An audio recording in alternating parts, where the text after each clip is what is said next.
Net meer van dijzelfs, van Benny Haltrap. De skonken binnen net meer van dijzelfs. Wis, ze hadden hopen om van bed te komen. En binnen we die terug het kamerke strampelen, dat is het eerst de kleden iepenlijke koerst. Maar hastig had ze de stoel opzocht, bij het ruut. En priekjend pressen ze die nou, die zelfs in acht te nemen. Het die om tie te dwaan, en wiels de vrouw te meusteren. Maar wat mast mijn vrouw zonder die eigen wente, zonder die hier en mol hoe bettes.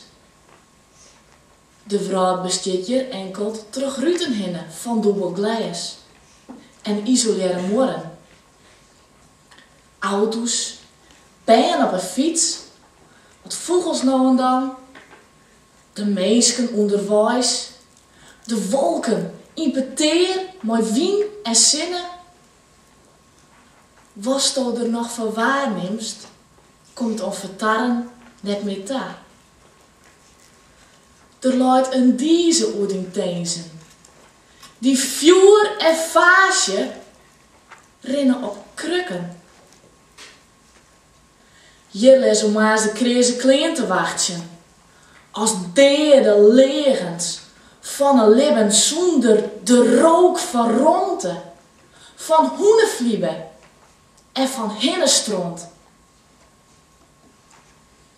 Aast zullen die helpers komen. De zuster met de rappe tongen, de broeder met de grote kloeren. Wat nou? Hebben we ons nog net wasken en nog net skeerd en onkleid? En moeten we nou weer het smaak van de brugge onharro litten? Wij kunnen gans meer als we denken. Nou toe, eerst maar eens even plassen. En denk erom, behoeften spelen we fatsoenlijk terug. Joet net. Joet is nog één keer do en bettes. Die zist haar op een leer sturen. En er zit pisje in de kalk. Onhaar op mieren. Dat er oer rint. En dat de vrouw er verzoekt.